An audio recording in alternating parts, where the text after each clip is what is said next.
Hey everybody, how you doing? Well, last video I talked a little bit about risk management. In fact, I touched on it in just one sentence and said that that risk management would be a good video by itself. Well, let's do a video about risk management. And so for that, I decided to change the scenery. You don't get to watch me go to work today. We're going to do something different.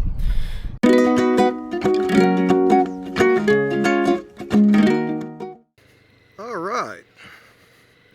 So here we are in a completely different environment than what you're used to seeing me in. But it seems like an appropriate place to start talking about risk management, right? So first off, I guess I want to say risk management is not the same as risk elimination. If I wanted to eliminate the risk of motorcycling, clearly I would not be on a motorcycle at all. But I like being on a motorcycle. I made that really clear, I think, in my last video. And so I need to manage the risks inherent with being on a motorcycle.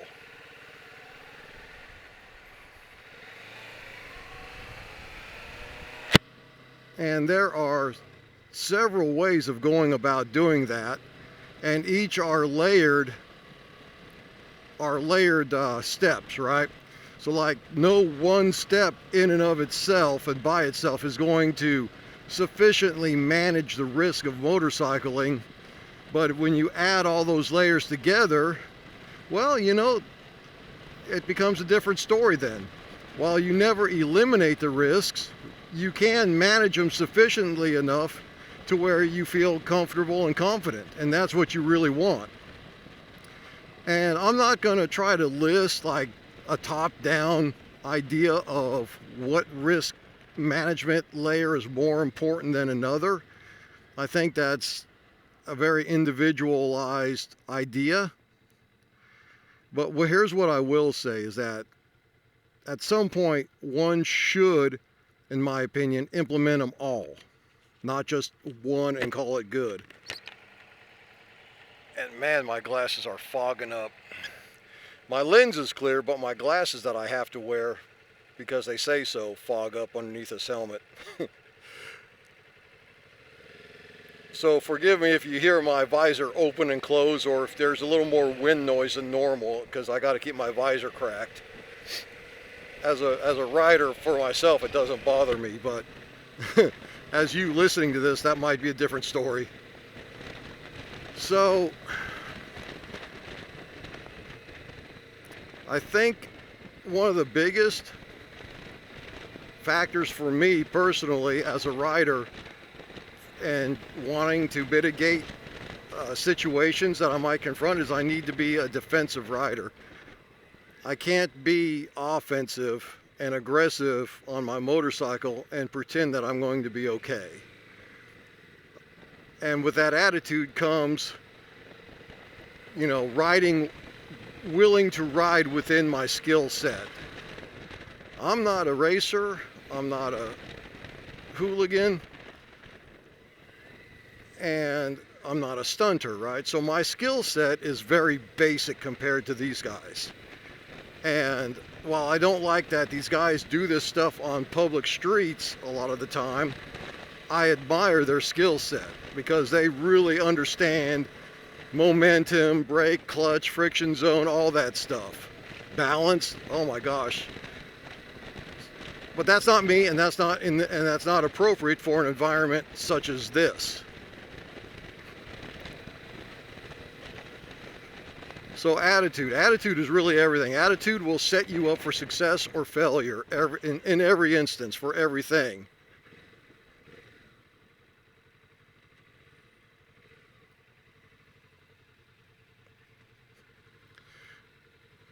Now, are we going? Thank you. That brings me up, that right there, that incident right there kind of spurs to mind another thing. Riding within the limits of the law. Now, that dude in the red car, for whatever reason, was asleep at the wheel and wasn't going. Now, I'm not going to lie, I was tempted to lane split there and just kind of bounce ahead of him. And I mean, a lot of people, like if we were in California, That right there, what you see in front of me, is a lane splitting opportunity. But I'm going to say it's not legal here in Kansas. Can't do it. I wish it were legal. I wish it were legal everywhere, because there's very valid reasons for lane splitting, and it's not that my time is more important than yours. It's that I am more vulnerable and more squishy than you are, and I don't want to be caught in between two cars, especially when drivers tend to not pay attention. But here's what happens is people will try to lane split in areas where it's not legal and people aren't looking for it and they're not trained to understand it. Let's say like California, lane splitting all day long, no problem. You do that here and say there's an opening up here, and the dude wants to get in, and he goes to nose his car in. And you know, you're lane splitting when you're not supposed to, and you end up running into him. Now, do you have the right to be mad at that guy because you were doing something you weren't supposed to and he wasn't looking for it? No, you don't get to be mad at him. You don't get to call him a stupid cager and all that other stuff, because you were the one that was doing something that you weren't supposed to. And the funny thing is, you watch videos, channels like Chaos Riders or Moto Madness, and you see that stuff all the time. Motorcycle riders not obeying the laws of the land, not obeying the rules of the road, just kind of doing their own thing, and car drivers not looking for that, not expecting that, not expecting you to do 50 miles, 100 miles an hour in a 30, you know, not expecting you to come up right next to them within inches of their personal space of their vehicle, and then you startling them half to death. You know, don't do that stuff. So I guess that kind of leads me into a broader conversation, you know, and that is, you know, not only obeying the law, right? That the broader conversation then, of course, is riding within your skill set. Some people shouldn't be lane splitting because they don't have a good spatial awareness to do that kind of stuff with. But you know, you need to train your skills, you need to advance your skill, and there's a lot of ways you can do that. Of course, the best way would be to take an advanced rider course, but those aren't available everywhere. Like in Kansas here, I haven't seen an advanced rider course. I looked for one. There was one a couple of years ago, and I haven't seen it since. So there's YouTube University, right? And there's several channels where you can go to at least get some knowledge on how to increase your skills, right? And here's a few of my channels that I like to listen to, or I like to follow. Dan the Fireman, very good one, especially for new riders. He's got a motorcycle training concepts course. Really advise getting hooked into that, utilizing those resources. Far better than anything you'll get in a lot of areas. If you're a heavy cruiser guy, big bike guy, there's a couple of people. There's Jerry Palladino, Moto Man. He specializes in those heavy cruisers because he was a motorcycle cop. And there's another motorcycle cop out there that's retired now that teaches heavy cruisers as well. I forget his channel, but I remember his slogan is be the boss of your motorcycle. And I watched a few of his videos, and these guys are very good. They know how to make the heavy cruisers just dance. And then for all-around training again is another guy. In fact, the first guy I hooked into, Moto Jitsu. All those guys have resources that you can watch, materials that you can buy, and you can set up courses that will help you hone and improve your skill set. That is a huge layer of mitigation right there, is increasing your skill set, being better at what you do.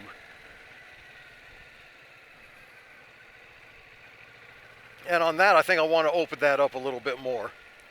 So, and I want to pick on Dan the Fireman's, because his is like super memorable. He runs with acronyms, and one of them that sticks out is PLAN, P-L-A-N.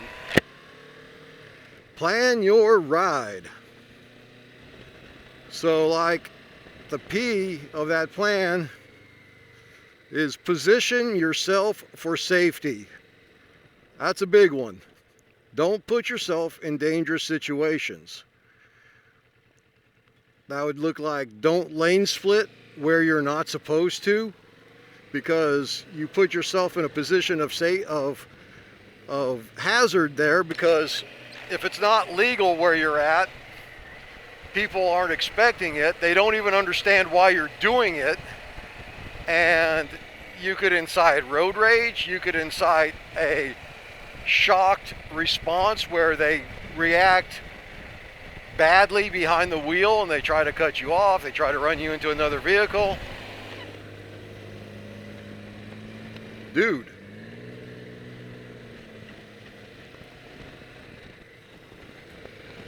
You know, things like that. I would just say, if you're doing things that are contrary to the normal laws of the road, if you're breaking the law, if you're speeding, if you're lane splitting where you're not supposed to, if you're acting like a hooligan and just being stupid, then I've got no sympathy for you if a car driver gets mad. I don't. Don't do things like that, that just because you can, like being on a motorcycle, doesn't mean you should.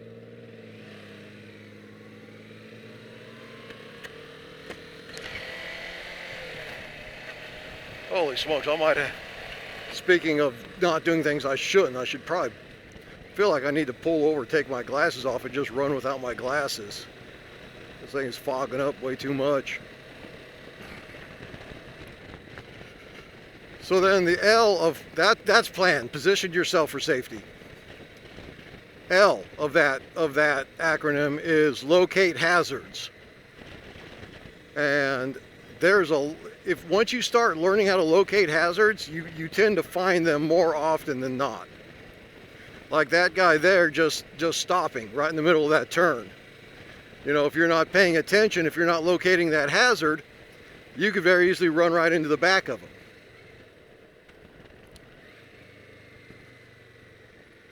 Leaves blown across the road. And I would say that locating hazards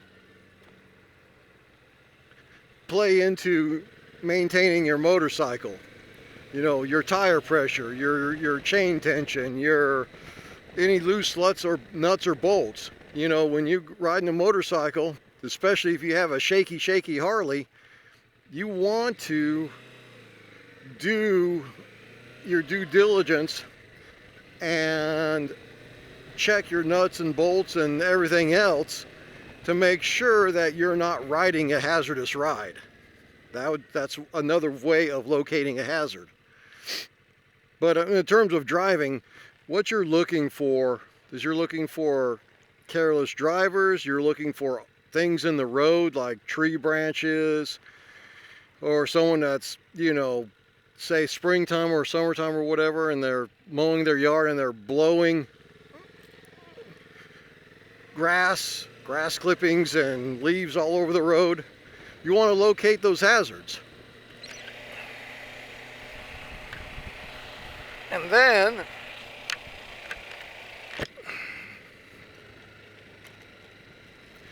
after you've located those hazards comes the A. You want to adapt to the situation. And that might be backing off your throttle. That might be speeding up, you know, because you can throttle through a hazard and avoid it that way. And then that comes to the next point of that acronym, the N, and that is to navigate that hazard through evasive maneuvers. Whether that be, pulling a swerve like that, or doing a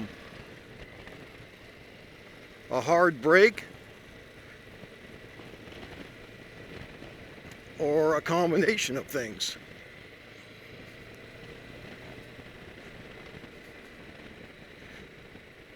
Now, you see the roads I generally drive, and there's not a whole lot that goes wrong. That's why I picked doing this video in the city here, so that we could talk about these kinds of things in a more real environment.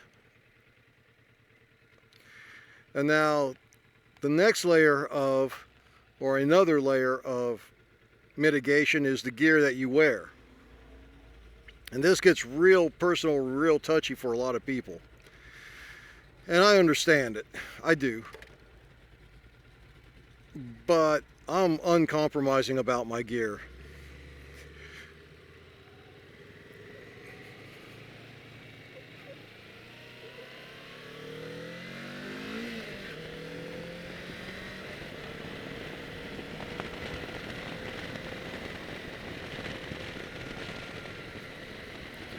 So, like right now, I've got my gloves on. They're armored. I've got my armored leather jacket on. I've got armored pants on underneath my chaps. And then my boots, of course, are full-on moto boots, ADV type moto boots.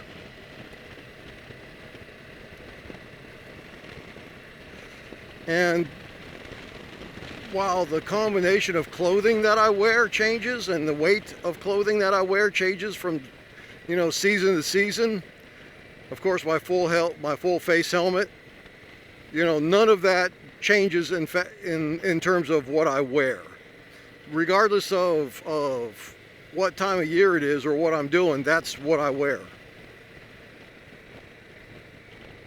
And within that gear spectrum, how much gear you wear also adds layers of mitigation, right? So like if you only wear a helmet and nothing else, well, okay, that's the most important thing you can wear, but that doesn't help you, of course, in all the rest of your body if you get into an altercation with the vehicle or just find the road. You've taken a turn too hard, you didn't estimate correctly your speed or whatever. There's any number of reasons why a motorcyclist can crash without actually hitting a car or finding a car. And so if you're not wearing full gear, something is going to suffer, right? Badly. And even if you are wearing full gear, like I was when I was on my accident, you'll still suffer, but at least it won't be as bad, because that's why it's risk management and rather than risk elimination, because we want to mitigate as much suffering as we can.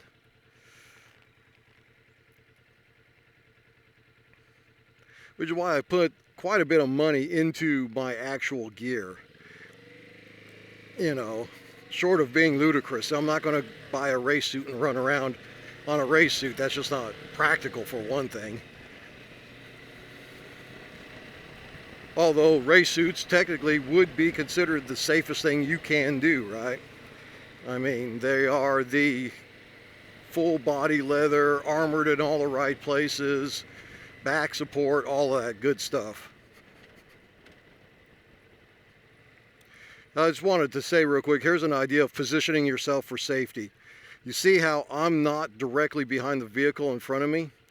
If the vehicle behind me was to be careless, and for whatever reason I didn't catch it in my mirror, then I might get clipped, but that's a hell of a lot better than getting smashed directly in between the two.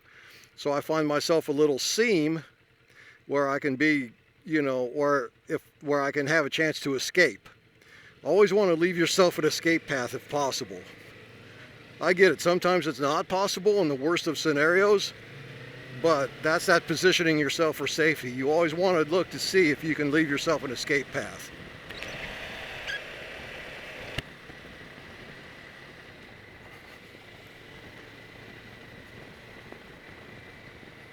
So let's see here, attitude, training, gear.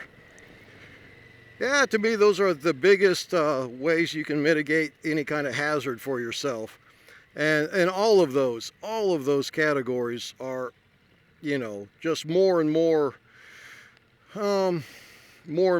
things to talk about within each of those categories, especially how those look and are practiced by individual riders.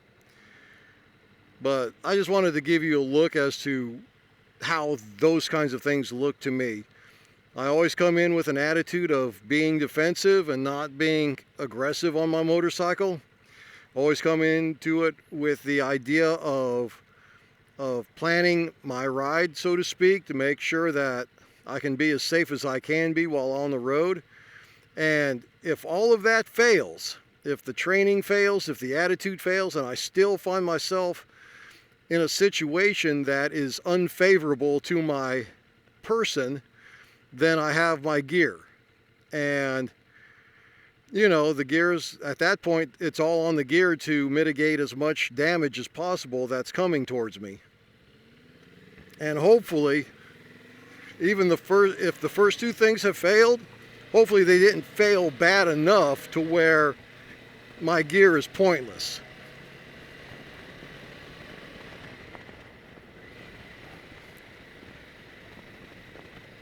And like I said, there's a lot more that can be said about any of this. But I was just giving you a window into what these kinds of things look like to me. Attitude, training, and gear. I'm hoping that this summer maybe we can do some training videos. That might be kind of fun. I'm no teacher. It would be me learning from, say, getting some materials from Dan the fireman and setting up his course and doing that and seeing what it looks like in real time from a real person who's not a professional. I think that might give people more motivation than seeing an actual trained professional that does this day in and day out do it, where it looks flawless and perfect and looks like the way it's supposed to.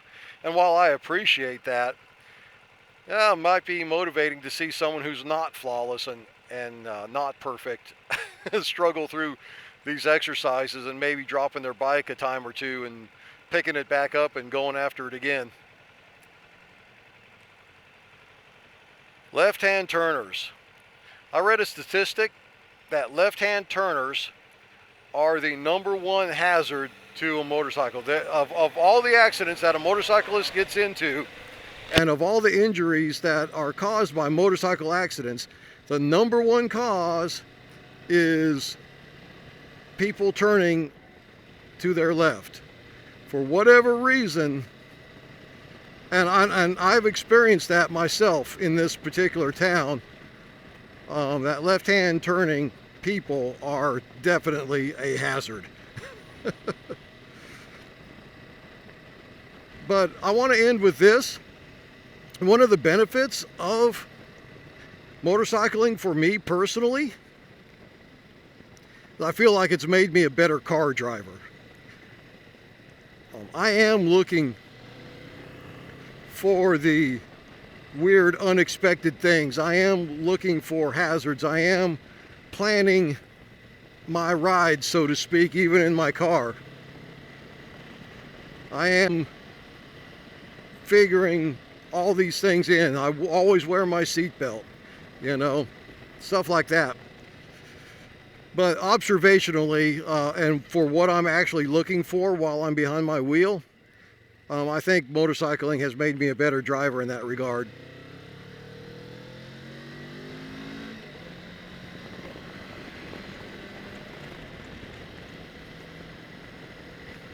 Anyway, I hope this video wasn't too rambly. I hope it gave you some insight as to what layered damage mitigation looks like. And I know that these kinds of things can be applied to any facet of life. I know the military has the same kind of attitude about layering up protective measures against a certain threat. OSHA, you know, your normal work environment has that same thing. So why shouldn't it be that we have these same attitudes and same things, the same kind of things happening to it for motorcycling? You see so many needless motorcycle accidents, so many senseless and careless acts happening on motorcycles, and people getting hurt and dying for literally no reason at all. When if they just take it serious and treat it for the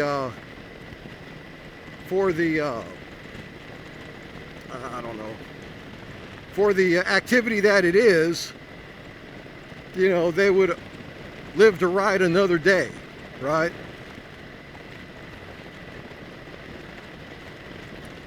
And that's my whole goal, to ride as long as I can until old age or something happens to me that takes me off the bike. And if I want to ride a long time, for me personally, I need to mitigate the hazards. And once again, I'm just going to close off with that. That comes through attitude, training, and gear. So what works for you guys? How do you handle hazards, you know, in your own life, whether it's on a motorcycle or not?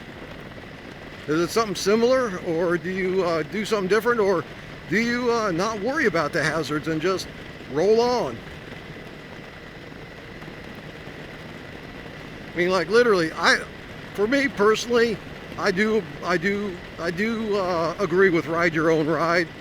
There is a certain amount of freedom with that, and if you're willing to expose yourself to more danger, then, you know, yeah, ride naked for all I care. I'm just saying that's not for me. Anyway, we're back out on the open road, made it through town, nothing horrible happened. And I think we're going to call it here. Have a good one, guys.